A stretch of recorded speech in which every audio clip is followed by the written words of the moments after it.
Hola, soy Miguel, uno de los profesores de la asignatura de desplazamientos en el medio natural de TECO, junto con Pedro y con Elena. Y hoy vamos a hacer un pequeño tutorial para poder facilitaros la comprensión de este tema y que podáis ir planificando vuestros itinerarios. El contenido del tema será el siguiente. Vamos a trabajar primero en la elección de la ruta. Después, una vez que hemos elegido la zona en la que vamos a trabajar, vamos a trazar un itinerario atendiendo a algunos aspectos que vamos a ver. Luego nos vamos a centrar en los cálculos tanto de tiempo, pendientes y distancias para poder estimar antes de realizar la ruta estos datos. Luego vamos a aprender a manejar una ficha de itinerario que haremos de cada una de las rutas que realicemos. Y por último, pues a cómo crear un perfil topográfico. Vamos con la primera parte. La elección de la ruta. En primer lugar, deberíamos basarnos en tres factores para elegir esa ruta: la seguridad, el desnivel y la distancia. Siempre va a primar la seguridad en cualquier tipo de ruta que hagamos. Por ello, será fundamental pues adaptarlo a la condición física y a la técnica que tenga nuestro grupo. Por ello es muy importante también, si vamos a realizar una ruta de un nivel muy alto, conocer previamente cómo se mueve la gente en la montaña. Será fundamental a la hora de elegir la ruta prever algunos itinerarios alternativos o vías de escape por si acaso hubiera mal tiempo, apareciera el cansancio o tuviéramos cualquier percance. Es muy importante informarse de las características del recorrido. Para ello tenemos varias fuentes. Bien leer libros, consultar algunas webs especializadas, hablar con otras personas, guías locales, etcétera, para poder recabar los máximos datos posibles sobre la ruta. Por otro lado, también es muy importante recoger toda la información útil del mapa estudiado, teniendo en cuenta los siguientes factores: qué horarios vamos a llevar, cuáles van a ser los pasos más delicados o en los cuales ese día te ganas el sueldo. Es muy importante tener información sobre las fuentes o puntos de avituallamiento, ya sea un pueblo o sea fuentes que tengan agua. Construcciones o refugios que en caso de una tormenta eléctrica o cualquier otro tipo de fenómeno atmosférico adverso pudieran servirnos bueno, para cobijarnos. Y bueno, en general también qué material será necesario, tanto a nivel individual como a nivel colectivo. A la hora de trazar el itinerario, bueno, estudiaremos el mapa con toda la información que nos va a dar sobre relieve, caminos, vegetación. Vamos a ver la leyenda perfectamente para observar si vamos a atravesar una zona u otra. Luego vamos a marcar el recorrido. Lo más recomendable sería que llevarais una fotocopia para preservar el mapa original y señalar, pues eso, los recorridos alternativos que hemos hablado en el paso anterior.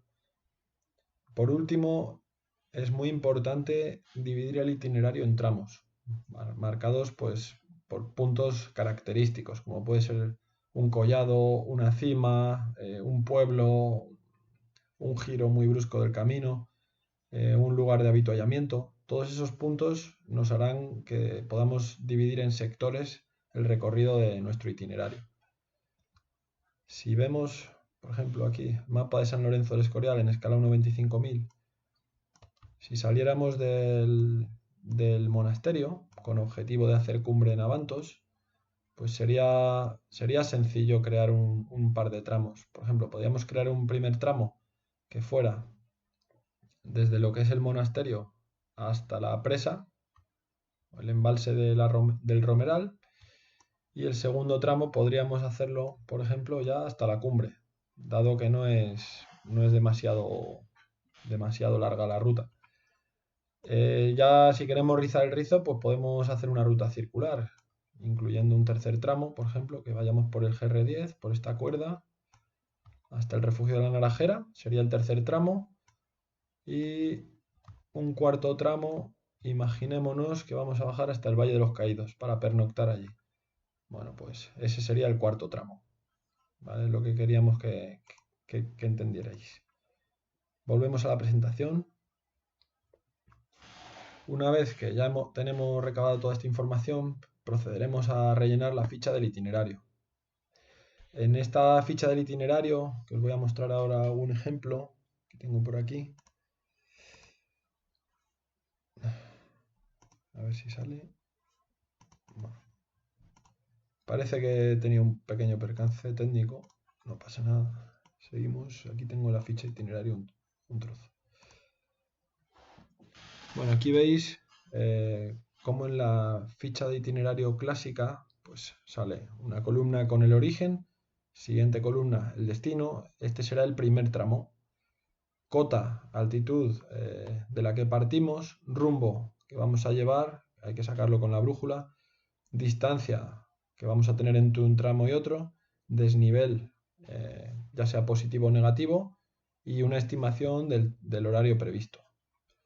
Esta ficha será fundamental llevarla siempre cuando vayamos a realizar una ruta con clientes.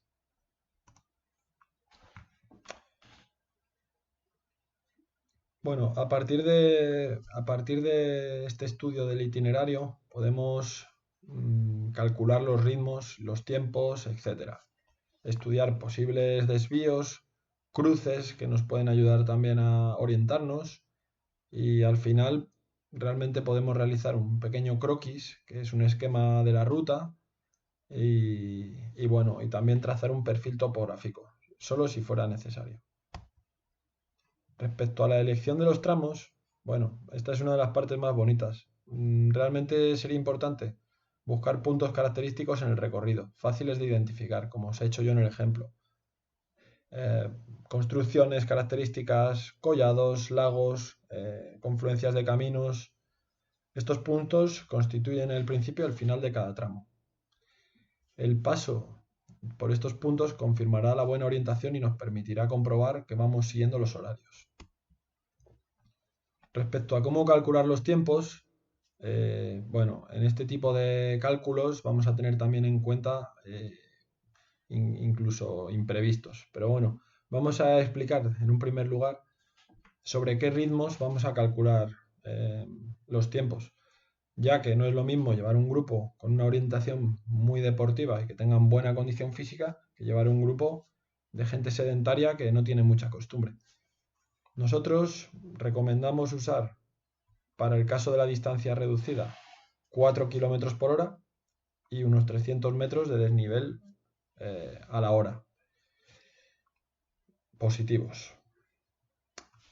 Bien, vamos a hacer ahora algunos ejemplos, pero antes quiero dejar claro, o queremos dejar claros, las pautas en las que nos basaremos. Hemos de calcular, dada una ruta, tanto el tiempo para la distancia como el tiempo para el desnivel, es decir, tendremos dos tiempos calculados. Al mayor de los dos tiempos se le sumará la mitad del menor. Si estamos descendiendo, el tiempo invertido será 2/3 del calculado.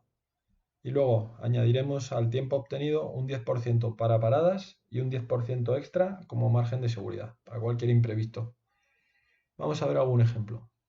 Imaginemos que tenemos que recorrer con un grupo un tramo de 2 kilómetros de distancia y un desnivel de 300 metros. Entendemos que positivos. Bien, con respecto a los parámetros previos que os hemos recomendado, el desnivel que vamos a tener en cuenta es de 300 metros positivos a la hora y una distancia de avance de 4 kilómetros en una hora.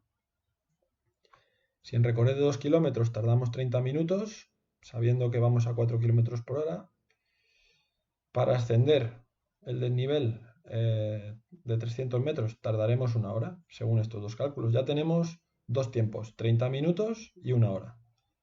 Entonces, como hemos comentado que el tiempo real en recorrer este tramo, vamos a coger el tiempo mayor, que en este caso es una hora, y le vamos a sumar la mitad del menor, que en este caso son 30 minutos. Por lo tanto, el tiempo total para recorrer esta distancia será de 1 hora y 15 minutos. Otro ejemplo. En este ejemplo ya incorporamos subida y bajada. 6 kilómetros, 300 metros de subida y luego 4 kilómetros con 300 metros de bajada. Hacemos los cálculos teniendo en cuenta estos parámetros. Recordamos, si es un grupo deportivo, tendríamos que aumentar un poquito tanto el desnivel positivo como la distancia. Pero tampoco agobiarse con esto porque realmente ese tacto lo iréis cogiendo conforme vayáis haciendo más rutas y salgáis con clientes de carne y hueso. En el primer tramo vamos a fragmentarlo por tramos. Pues determinamos que se tarda 2 horas después de hacer todos los cálculos. No voy a repetirlos porque es la misma dinámica. En el tramo 2 vemos que se tarda 1 hora. Por lo tanto, si sumamos las 2 horas iniciales, que son 120 minutos, más los 60 minutos, nos da un total de 180 minutos, lo que es igual a 3 horas. Ahora bien, a esto hay que sumarle lo que es un 10% estimado en paradas y un 10% de margen de seguridad. Por lo tanto, el tiempo real, que es un 10% de 180 minutos, son 18 minutos, nos daría 3 horas y 36 minutos. Bien, bueno, respecto a las pendientes, es una parte muy relacionada con la matemática. Aquí no queremos tampoco liar, pero sí que tengáis algunos conceptos básicos. Para empezar, un 10% de inclinación quiere decir que cada 100 metros horizontales de avance ascendemos 10 metros verticales. ¿Qué quiere decir esto? Que obviamente a la hora de yo determinar qué ruta voy a llevar, voy a intentar tener pendientes en la medida de lo posible moderadas. Ahora bien, si voy con un fin deportivo, pues ya puedo explanarme. Ejemplos, para subir la bola del mundo, desde el parking del puerto de Navacerrada hasta las antenas, hay algunos tramos con una pendiente de un 23%, en los tramos más inclinados, que hacen las zetas. Bien, respecto al cálculo de la pendiente en grados hexagesimales, voy a abrir otro documento que tengo aquí preparado. Bien. Vale.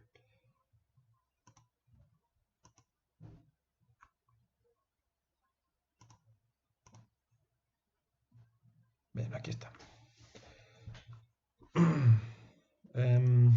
Quería comentaros que las pendientes se pueden expresar o bien en porcentajes o bien en grados. Bien, ¿cómo? Aquí tenéis los cálculos. Quien quiera liarse y aplicarlos es bastante sencillo. Pero ojo, hay que dominar bien el teorema de Pitágoras, ¿vale?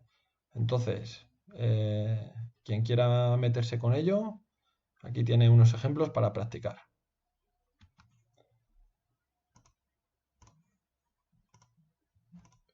Me voy a ir parando sobre todo en las partes importantes del tema. Bueno, respecto al cálculo de distancias, quiero que quede muy claro que tenemos 3 distancias. Al final esto es un triángulo. Volvemos a lo de antes, a lo del teorema de Pitágoras, que nos puede ayudar para hacer ciertos cálculos en algunos momentos. Pero bueno, distancia real o natural es la que el terreno presenta en realidad en nuestro desplazamiento de un punto a otro. Solo puede ser conocido haciendo las mediciones sobre el propio terreno. Es decir, si llevamos nuestro GPS y vamos calculando, nos va a calcular cuánto subo, cuánto bajo, cuánto avanzo. Si aplicamos el cálculo de la distancia reducida, es el valor que obtenemos midiéndola sobre el mapa. Para ello necesitamos una regla y ser rigurosos a la hora de hacer la conversión con la escala. Ejemplo, si yo uso una escala de 1,25.000, sabemos que cada centímetro en el mapa son 250 metros, por lo tanto, si yo mido entre un punto A y un punto B 5 centímetros, sabemos que la distancia será de 1.250 metros en distancia reducida. Pero esto puede ser que durante esos 5 centímetros, bien durante ese kilómetro 250 metros, en algunos tramos del terreno se suba y en otros se baje. Por lo tanto, la distancia recorrida real no es la misma. Respecto a la distancia geométrica, es aquella que obtenemos teniendo en cuenta el desnivel entre los puntos que queremos averiguar. Esta es una aproximación mejor a la distancia real que la distancia geométrica. Bueno, aquí como veis también están los cálculos para quien quiera aprender a hacerlo. Realmente donde nos gustaría centrarnos un poquito más es en el tema de la ficha de itinerario. Bien, os voy a enseñar, por ejemplo, una ficha de ruta muy parecida a la otra que os he mostrado, en la cual doy también algunas ideas para futuro, para quien quiera aumentar la información.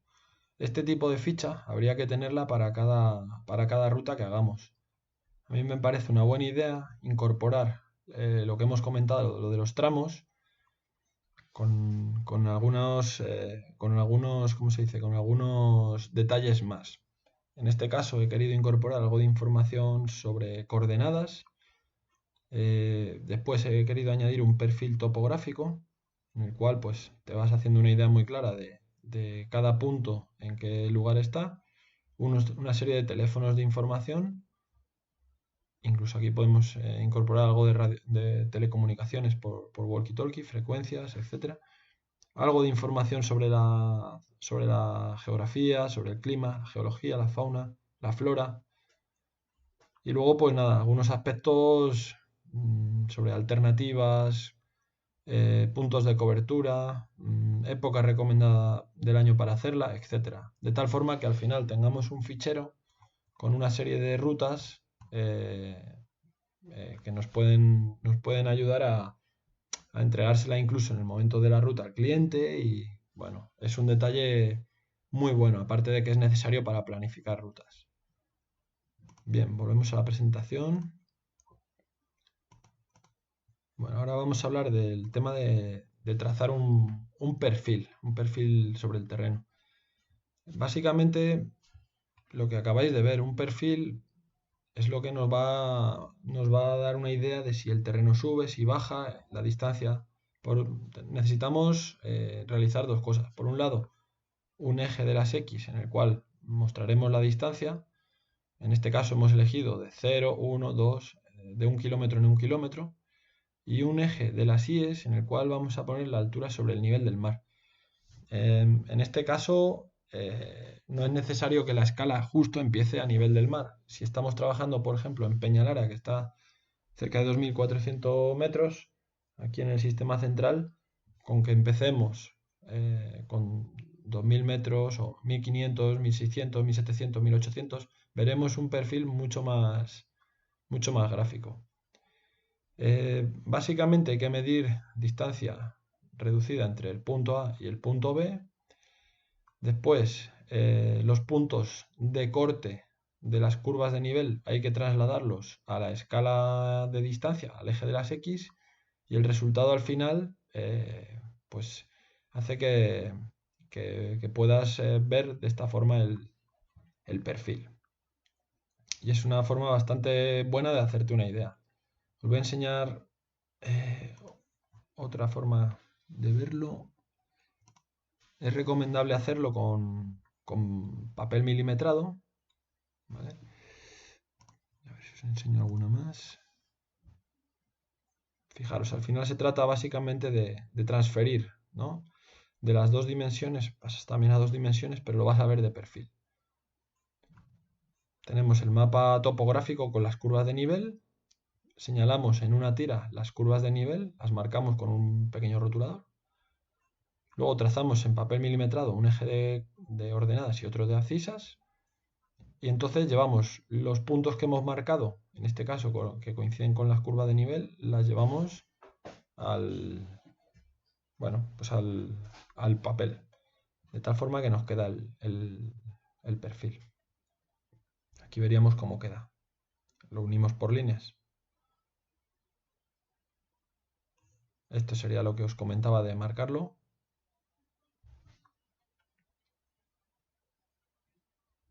Bueno, y nada, esperemos que os haya quedado claro y que os ayude un poco a realizar ya la planificación de las rutas durante este periodo.